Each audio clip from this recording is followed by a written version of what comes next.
The Allen Lund Company continues to support the owner-operators of OOIDA. Thank you for what you do, and stay safe.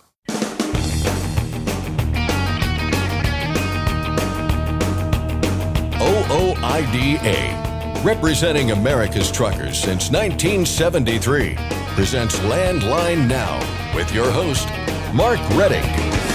The Trump administration promised to strip transportation regulations from the books if it doesn't negatively impact safety, and that effort appears to have begun. Mark Schremer of Landline Magazine joins news anchor Scott Thompson to explain. The 43rd annual Shell Rotella SuperRigs, the premier show truck event every year in the industry, kicks off Thursday in Atlanta. Julie Wright, brand manager for Shell Rotella, offers up some details. Cabotage is not a term familiar to many people, but it's an important issue right now that can affect the rates you're paid. I'll talk with Tom Crowley and Aaron Lynch of OOIDA's Compliance Department. And finally, fewer loads and more trucks are being seen on the spot market for week 20. Brent Hutto of Truckstop has the numbers and tells us whether consumer confidence has rebounded and how that could impact the trucking industry. And now, here's Scott Thompson. Thanks, Mark. There is something cooking at the Federal Motor Carrier Safety Administration, the USDOT, releasing a number of updates and proposals for the Federal Motor Carrier Safety Regulations. And Mark Schremer of Landline Magazine joins us now to help break down which ones affect you and your fellow truckers out there. Mark, good to see you.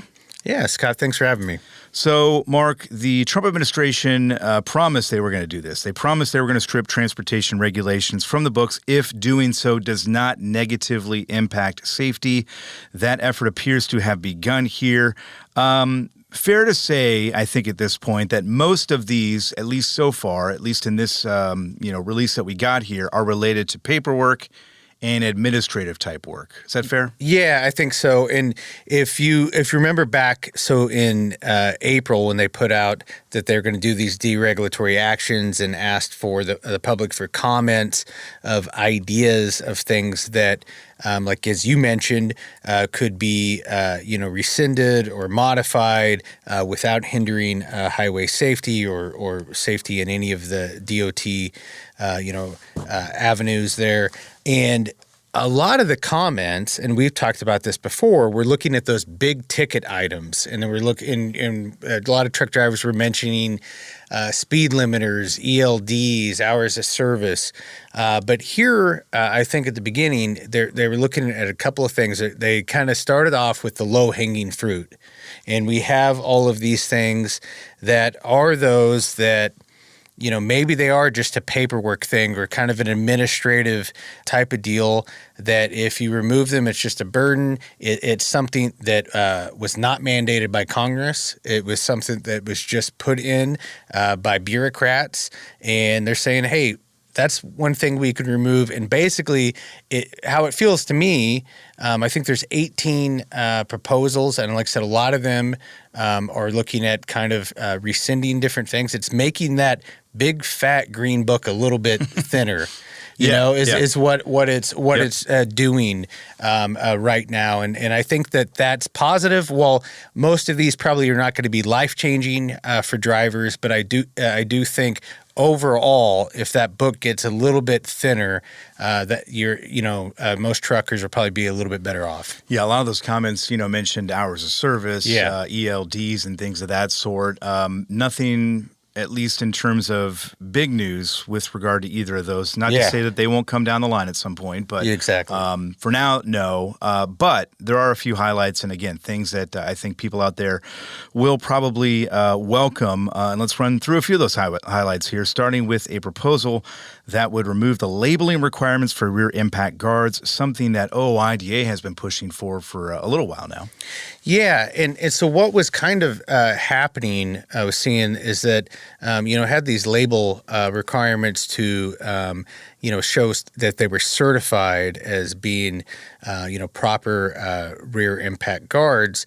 But what was happening is, those labels might get faded or worn off, that type of thing. And there were drivers that were getting cited for those sorts of things. So OIDA, I helped collaborate with CVSA on this. And last December, if you remember, FMCSA issued guidance saying that basically faded or missing labels on theirs, were not indicative of a compliance issue.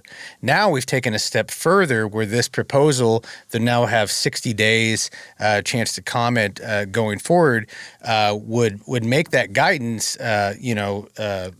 moot, because it would basically just eliminate the rule altogether. They wouldn't need the labels. It's really all about just making sure for the safety thing is that the rear impact guards are certified and up to the correct standards. Yep. The label itself, it's like the old joke of the mattress with the, don't remove that label. Don't remove that don't cut that mattress off. Yeah. And so that's what it is. And so I think that's another one of those things you just look at, just kind of makes common sense that we can remove, take that out of the regulations, not give the highway trooper or whoever, the inspector, just another thing to bust a trucker on that isn't really have anything to do with highway safety. Ticky-tack follows, they might say in basketball. Hand check out on the perimeter. That's right. Yeah. I want to make sure we get through these. Let's kind of run through them here. Another regulation on the chopping block here relates to the operating manual for electronic logging devices. And again, operating manual, not ELDs themselves, but the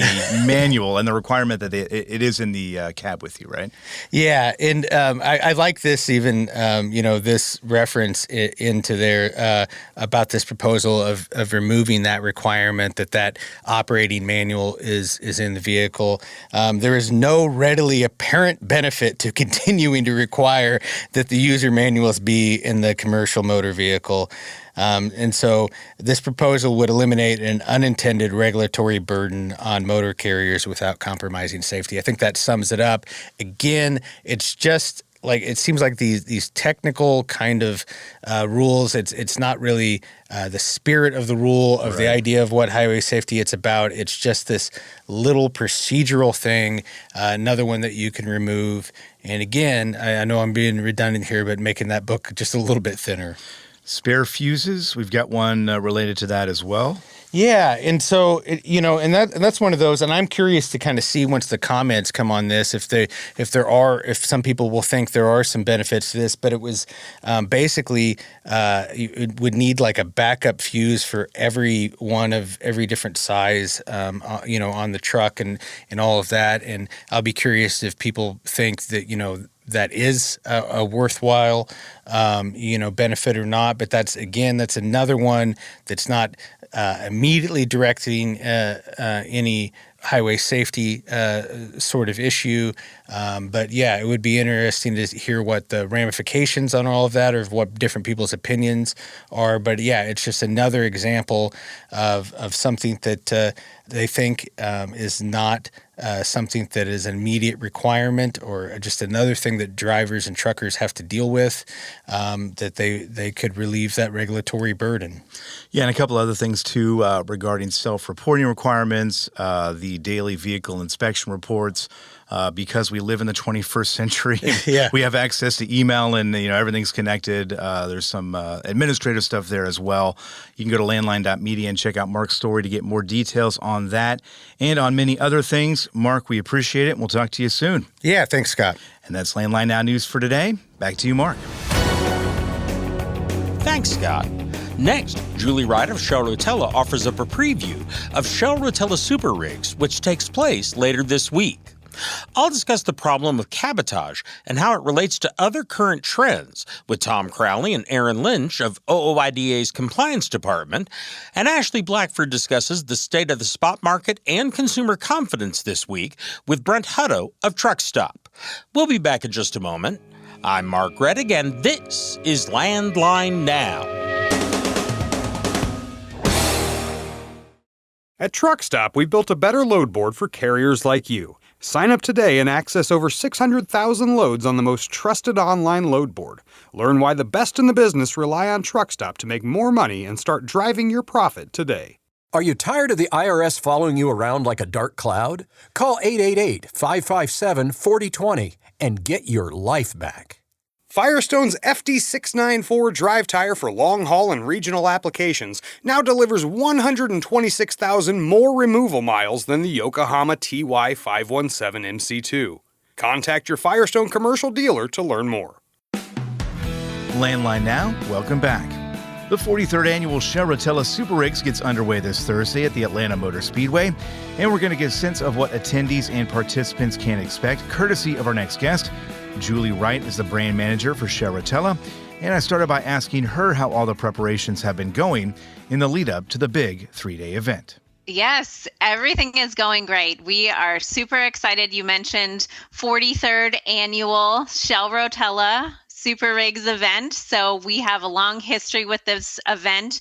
We usually travel around the country to different sites each year, kind of being able to engage different areas and pockets of the trucking community around North America. And we are thrilled to bring it to Atlanta this year. Like you mentioned, we will be at Atlanta Motor Speedway. So coming up this Thursday, Friday, and Saturday. And we have a lot of great events planned. It's totally a family-friendly event. So you had mentioned, those that have participated in the past have great memories, speak very highly of it. It's really about supporting this community, and we are thrilled to be able to continue this for over 40 years. There may be, I think most people who are in the industry know about SuperRigs and know what you're about, know what goes on at them at least. There, of course, are always going to be folks who are new to the industry, who may not know much about SuperRigs and what goes on there. And this really is a unique show, I think, compared to, there are a lot of great shows out there, obviously. This one really is unique. Paint a picture for those who, again, may not know what SuperRigs is all about, what goes on there, who's participating, what happens, basically. Paint a picture for them.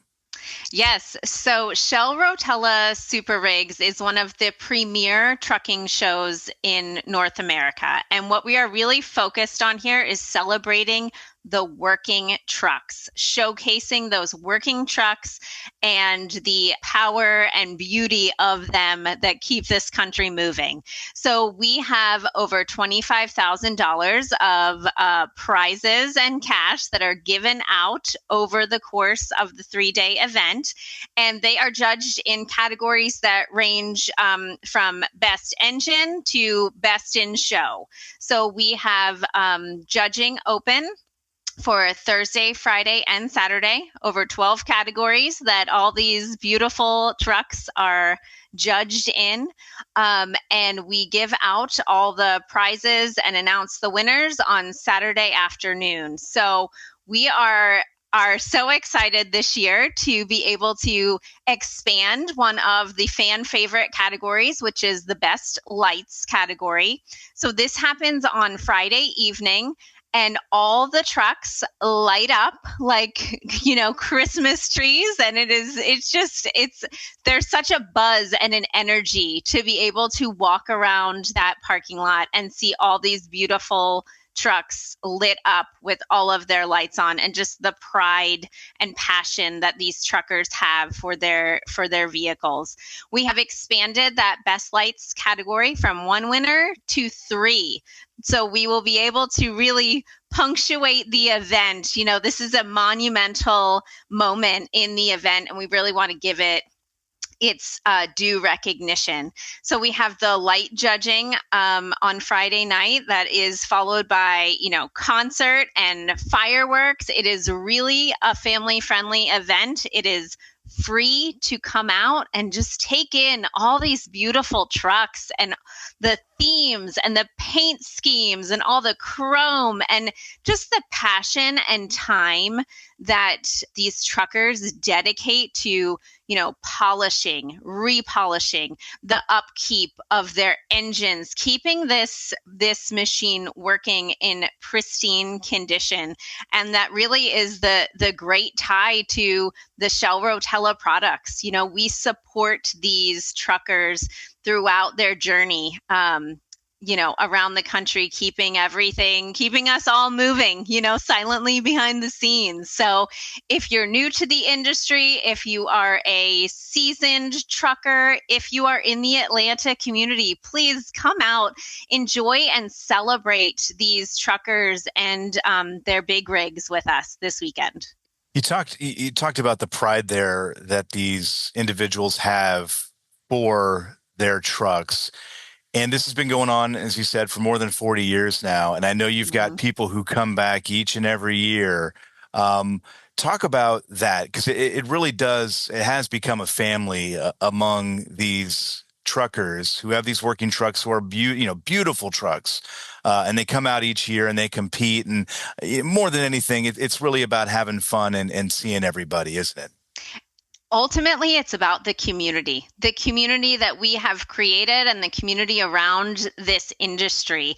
And like you mentioned, yes, families come out to this event. It is 3 days of really pure celebration of these truckers, their hard work, and the beautiful rigs. And their families travel with them to this show, enjoy all the festivities that are going around. And really, it's showcasing the pride. You can see the passion they have for it. The whole family is working on the truck, polishing and repolishing and getting it ready to go through that judging line. And just the dedication that is required, yes, from the trucker, but also the family that supports this lifestyle.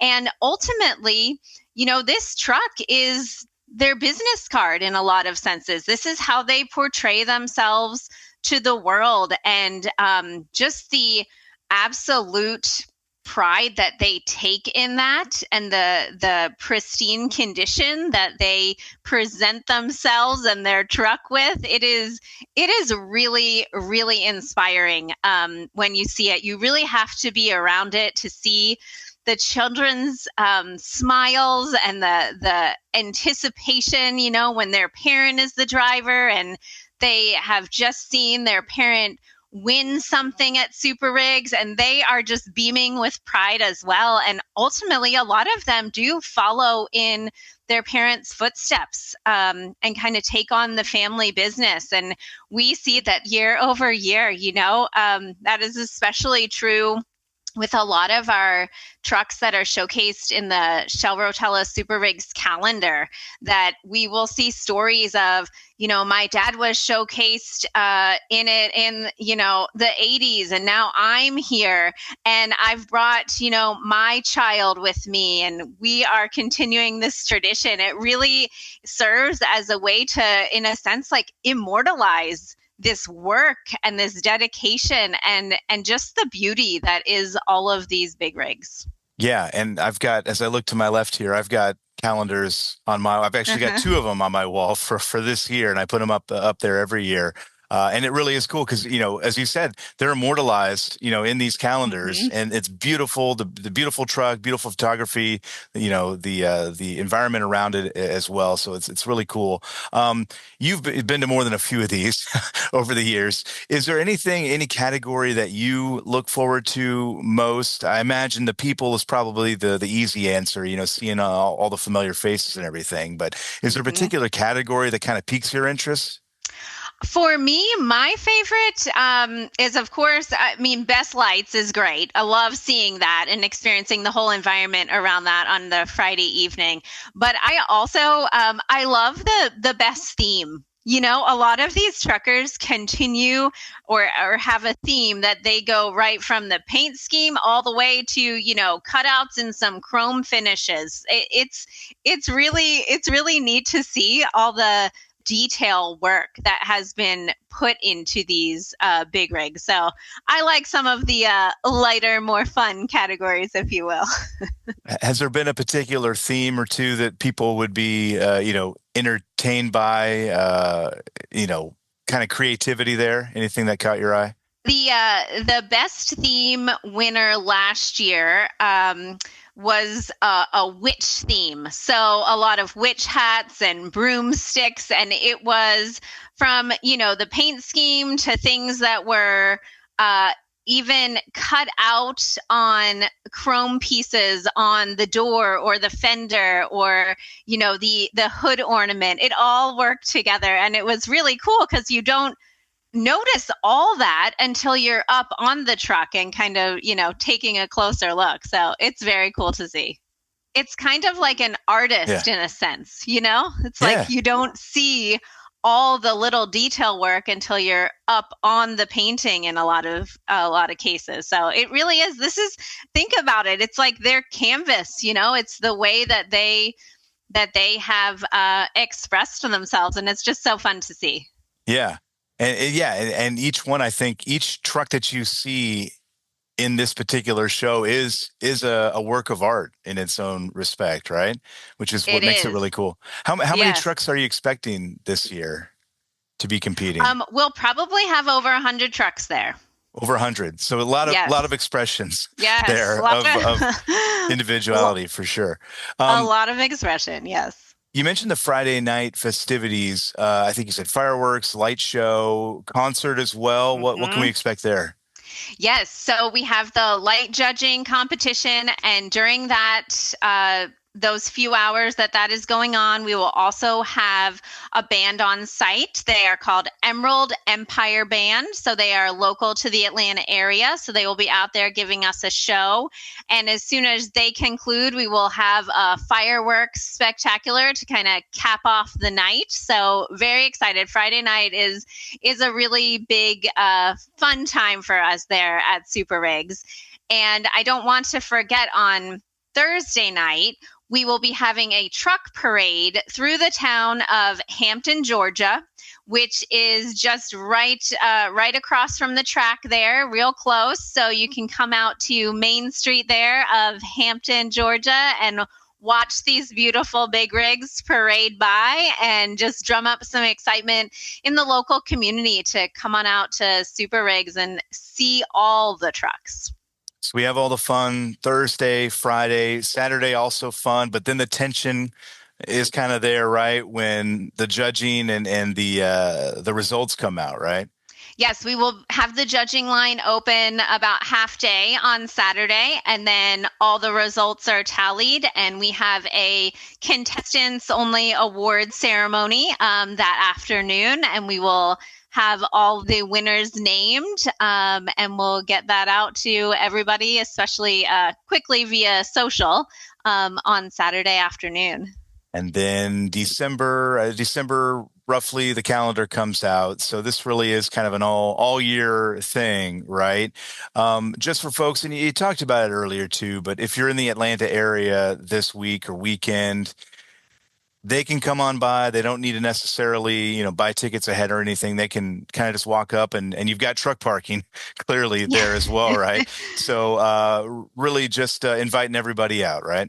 Yes, we've got plenty of parking. So if you're in the Atlanta area, come out to Atlanta Motor Speedway. It's just a little south of downtown.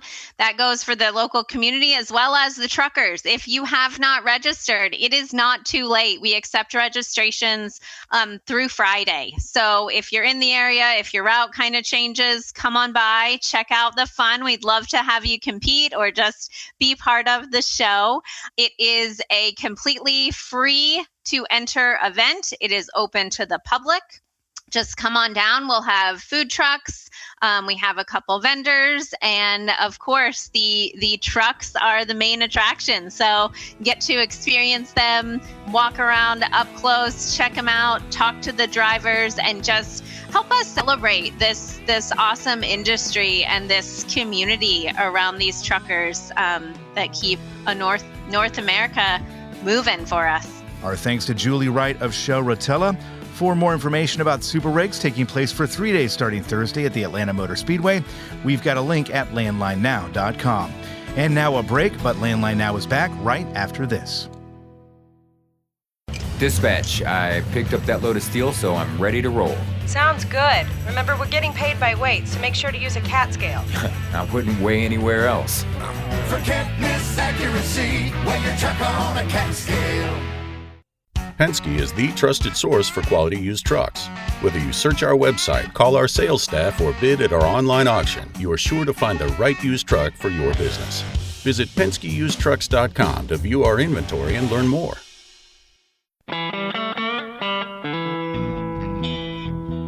Landline now. Welcome back. Cabotage. A lot of people out there likely never have heard of that term, and even fewer know what it means. But with the addition of so many non-domiciled CDL drivers on America's highways, it's an important issue right now and one that deserves all of our attention. Here to discuss what some truckers have been saying about it are Tom Crowley and Aaron Lynch of OOIDA's Compliance Department. Guys, thanks for joining me. Thanks for having us, Mark. Thanks as always, Mark. Glad to be here. Well, glad to have you here. Let's start off for the vast majority of the population that has no freaking idea what we're talking about here. What is cabotage? Well, simply put, cabotage is the transport of goods or passengers between two places in the same country. The only issue comes with the nationality of the driver.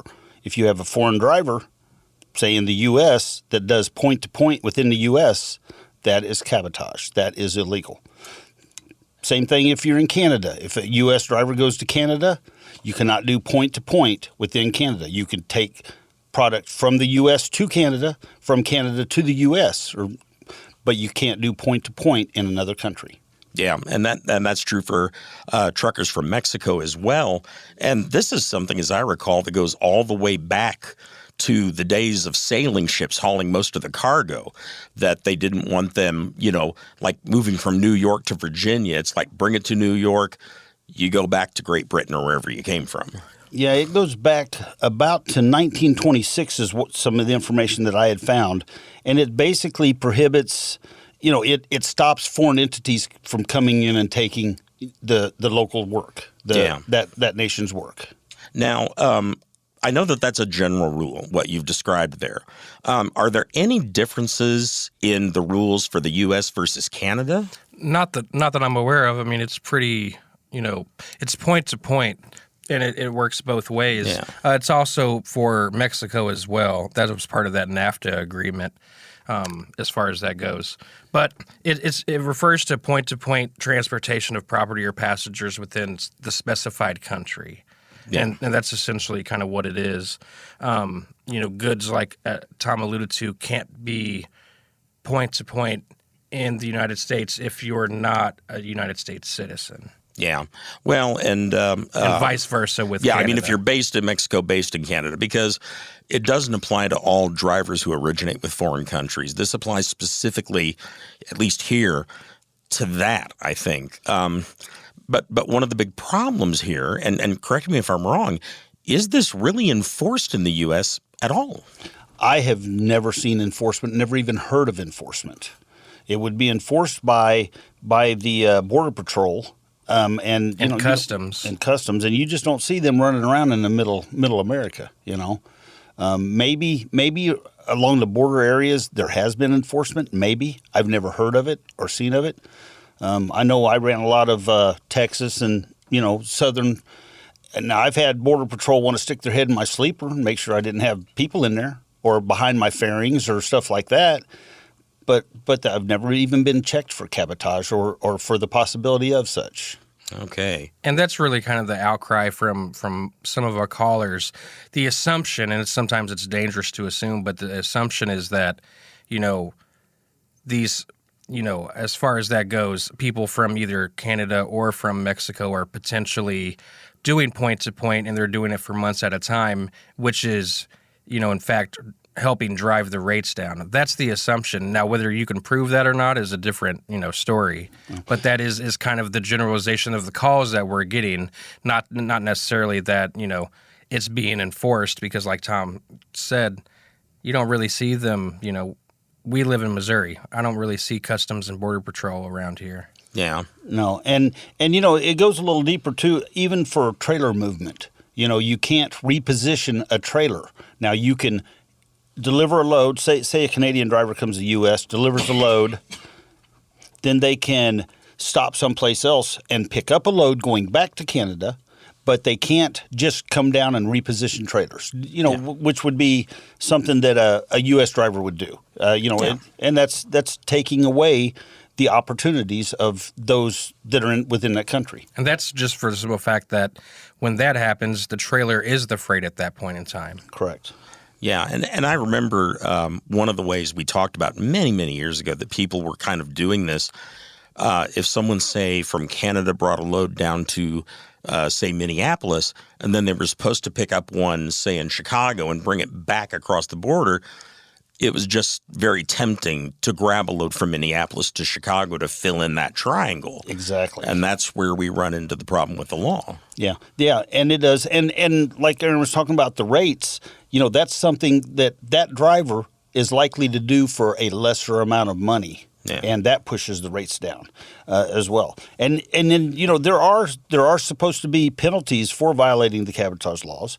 And in the trucking industry, I mean they can potentially be severe if they were enforced. As such as fines or loss of operating authority, potential deportation of foreign drivers. The fines can range from thousands to $10,000s of dollars per violation, and in serious cases, a trucking company could lose its rights to operate. Drivers, particularly with B-1 visas, face the risk of visa revocation and deportation if caught working illegally in the U.S. So, a lot of penalties, not enforced. Not enforced. And I'm sure a lot of folks out there are saying, hey, if I see this happening, what do I do? But the fact is there's not much we can do, is there? Well, you can actually report some suspected violations, and I'll give you a copy of this, Mark, so you can post it for everybody to see as well. But you can go to the Border Patrol's or Border Protection's tip hotline or the Customs Enforcement's tip hotline or contact a port of entry as well. So I'll give you that information for everybody so you can post that so everybody can, get familiarized with that website or has access to it. And by the way, folks, that'll be at landlinenow.com. Click on the headline or photo at the top of the page and scroll down. That's where you'll find all the website links, email addresses, and phone numbers that we mention here on the show. And Aaron, thank you very much for that. Well, let's move on to another topic that I'm sure is just a source of unending rage. And that is a lot of drivers that are accepting and getting hit with broker chargebacks. And I want to kind of start with, what are some of the examples of these chargebacks? What are they charging back to the driver? Well, the biggest one we've seen lately is the tracking chargeback. If you're running for a broker and you have tracking, they require tracking. If that fails at any time, and there's a couple of carriers that are really taking this or a couple of brokers taking this to the extreme. If that fails at any point, they want to charge you back. I mean, this one broker in particular does 20% of your rate. I mean that's a big chunk. That's your profit margin right there, and then some. And then some. Yeah.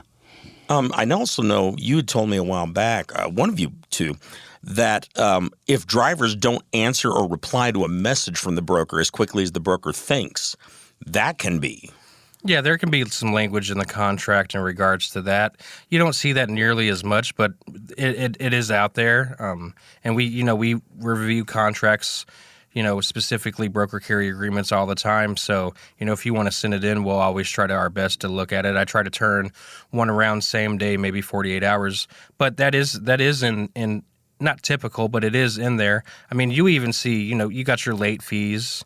Not only does the receiver sometimes charge for the late fee, but on top of that, it's stacking. The broker may charge a late fee as well on top of that.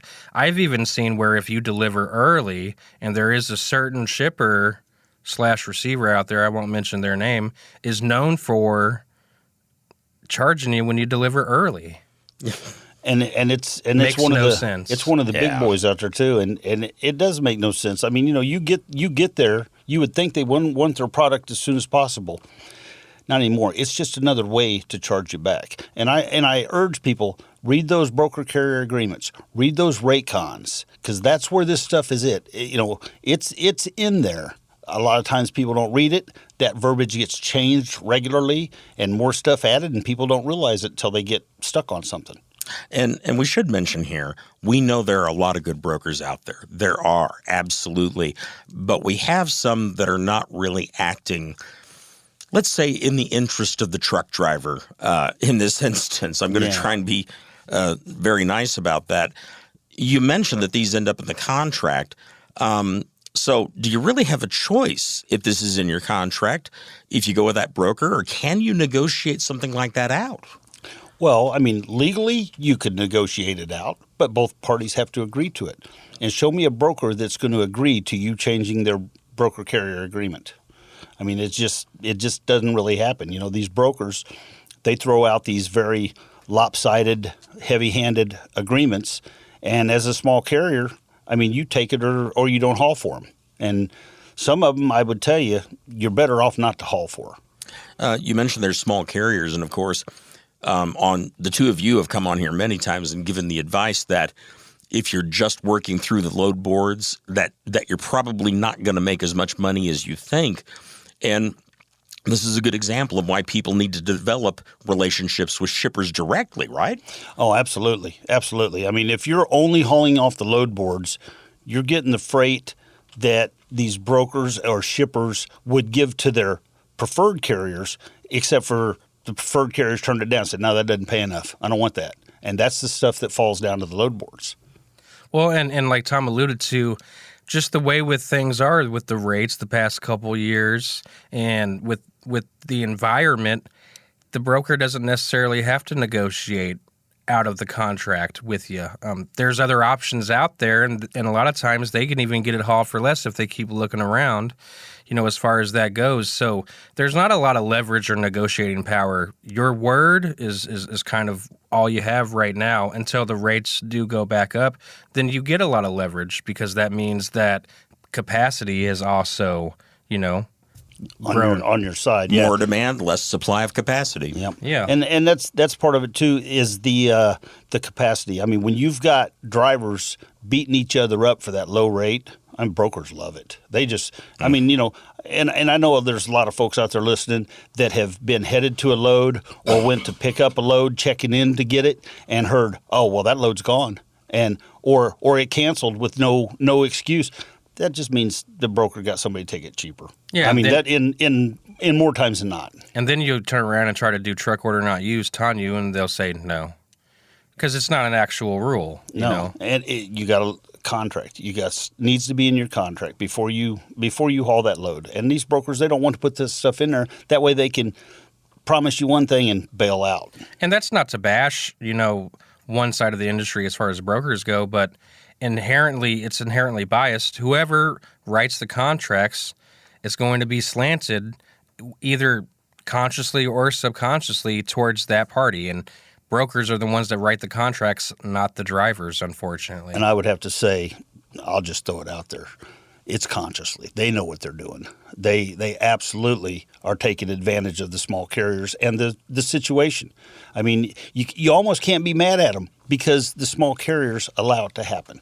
You know, you've got to say no. You've got to say, no, I'm not going to do it under these circumstances. If you're not willing to say no and walk away, what else do you got? You know, that's your cards. Yeah, and that's the key to anything like this is walk away and realize that everybody out there is acting in their own self-interest, including that broker. Yeah. Absolutely. Well, guys, I think that's all I've got for today, but I want to thank you very much for the information, and hopefully we'll have you back on soon to talk about some more problems.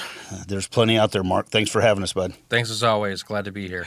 I've been talking with Aaron Lynch and Tom Crowley of OOIDA's Compliance Department. And folks, if you need some help from compliance, the phone number is 816-229-5791. 816-229-5791. We'll be back in just a moment with more news and information. I'm Mark Rettig, and this is Landline Now. Protect your diesel engine with Howe's Diesel Defender. Restore vital lubricity, eliminate injector deposits, and boost fuel economy by 5% or more. Power, performance, protection, all in one. Howe's Diesel Defender, available now. With rising costs affecting everyone, switching to a genuine Vibertech TVD viscous damper can help you avoid expensive repairs and downtime. Save money and keep your truck running smooth with Vibertech TVD. Recommended replacement at 500,000 miles or 15,000 hours. Since you started, what you've loved about trucking is the freedom. Heading out on your favorite route, a good driving song, and thinking about truck insurance. Well, maybe not that last one. That's why we're here. At OOIDA, we have a full range of truck insurance products, expert advice, and great customer service, helping you get the right coverage for your operation. Go to OOIDA.com because your job is to drive. Our job is to help with everything else. Landline Now, welcome back.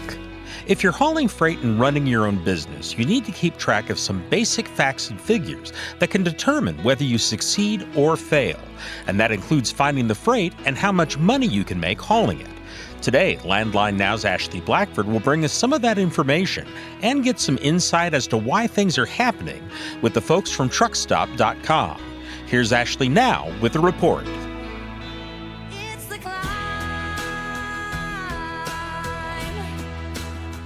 Thanks, Mark, and hello to Brent Hutto with Truckstop.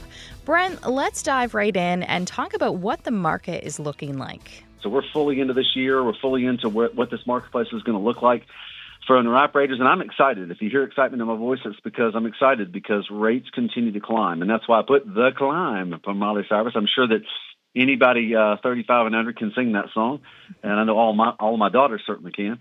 But because I put The Climb because we continue to climb back to a balanced, normal market for owner-operators and small fleets, and that's really what's got me going.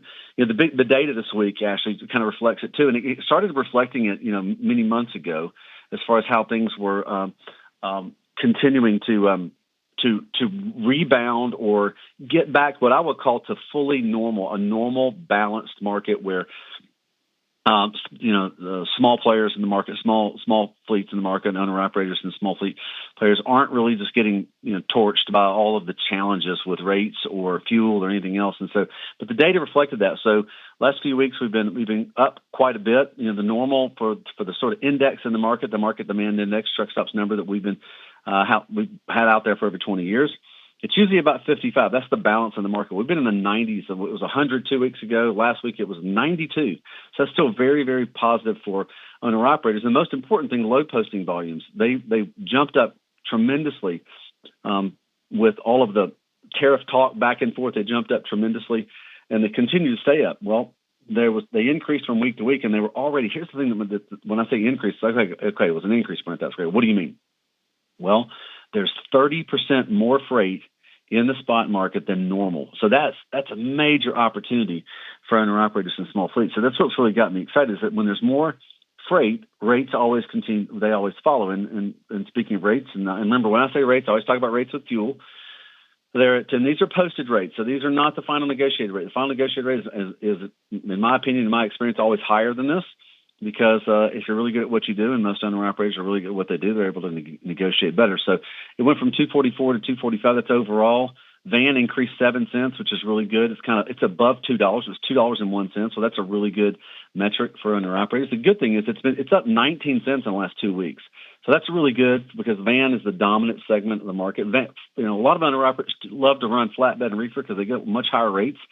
And the evidence of that is that flatbed is at $2.53 and refrigerated is at $2.47. And that's kind of why I've explained to a lot of people that come to this market.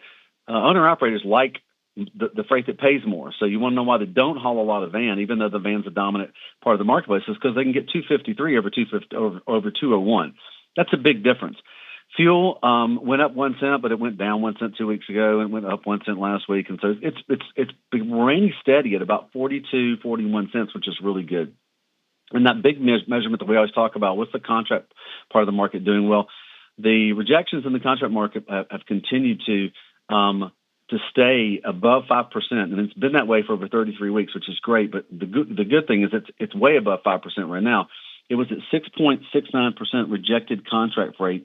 What does that mean? That means the audience, maybe if you're new to listening to this, why does the outbound gender reject index? Why does that matter? Well, when the contract freight gets rejected, a lot of that goes into the spot market through brokers and some carriers, and because a lot of carriers have a brokerage on them, and they'll put it in the spot market, which means where there's more freight, the rates go up, and that's really good for owner-operators. So that's that's the data that's got me excited. What are some of the top regions and lanes from last week? Yeah, you got to look specifically, right? I mean, the one thing you want to be as a business owner is you want to know where the opportunity is.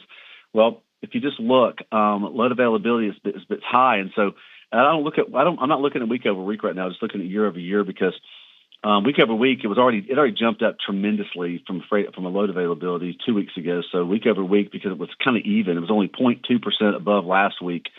So as far as the total loads in the marketplace, but the big opportunities, it's really Mountain Central, South. Mountain's under 40% year over year up. South Central about 5% up. Midwest about 20% up. Southeast up 1.7%, but it's been way up for the last 18 months. So that's not that big a deal. The Northeast kind of remained even. Rates in those areas as well kind of held themselves as well, but year over year, the big gainers are in the South Central. They're up 5%, Southeast up 5%, Northeast up 5%. So you're just seeing more and more gains in rates. And some of the rate changes in the marketplace is for van, you kind of look at some changes in Atlanta. There wasn't a whole lot of change in van, even though the rates went up from the standpoint of overall loads. But flatbed had some increases in locations where you had there's Phoenix to Dallas, Chicago to Atlanta, Houston to Little Rock. But the Phoenix to Dallas was up 40%. It was up 46%, which is a huge increase. And refrigerated, same thing. Orlando out of Florida. Can you imagine them? Florida to Florida, Atlanta to Jacksonville, Chicago to St. Louis. That's good. You're seeing a pivot from being sort of Texas dominated to other parts of the market. It shows you how the industry is continuing to balance itself out. But you have big increases refrigerated anywhere from about 50% to about 80%. So here's why I say I use these as an example, Ashley, is because it's just important for owner-operators to know how to search on the system, know how to search on your load board, know how to dig in and look for those areas, because there's always big increases in areas. And we want to, Truckstop absolutely wants more money in the owner-operator and small fleet operators' pocketbook. So you got to really know how to do your searching.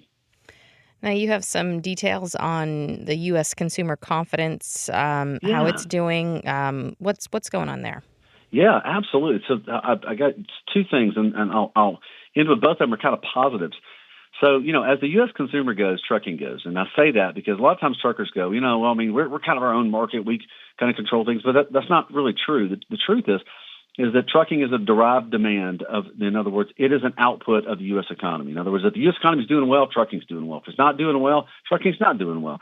So, and it all comes back to the U.S. consumer's confidence, because 70%, and I mean 70% of all purchasing in our economy is by the consumer. And that's why as the consumer goes, our economy goes. Well, the consumer confidence rebounded sharply in May from an almost 5-year low as perceptions. Remember, U.S. consumer confidence is it's a feeling.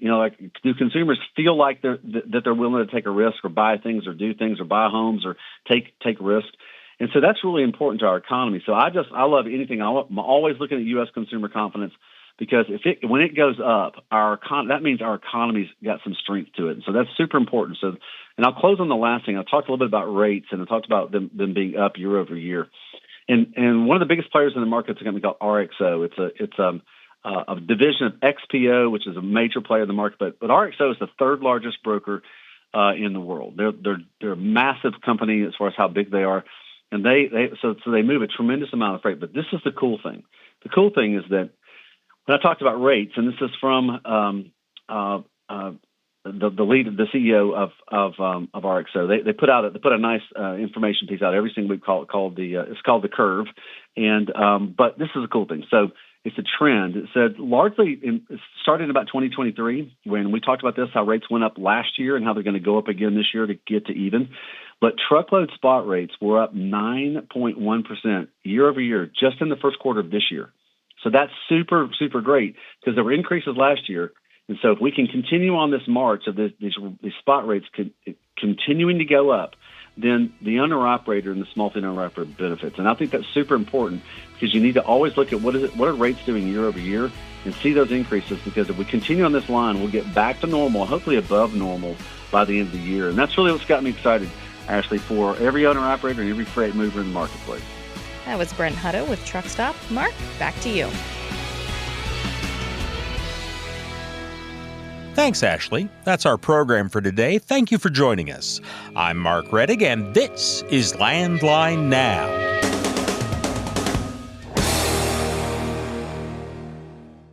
Thanks for listening. Be sure to like and subscribe. If you want more content, go to landline.media to get updated news, information, and archived editions of our show. Once again, that's landline.media. I'm a dad, a son, a husband, wife. I'm a writer, photographer. I farm. I'm a veteran. I love old cars, fishing, my kids, chrome, and I am a professional truck driver. And together we are OOIDA. OOIDA was founded by truckers to stand up and speak on behalf of truckers.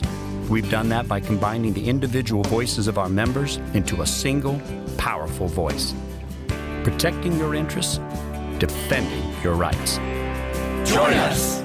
Make your voice heard. Join OOIDA, the Owner-Operator Independent Drivers Association. Call 1-800-444-5791 or visit OOIDA.com.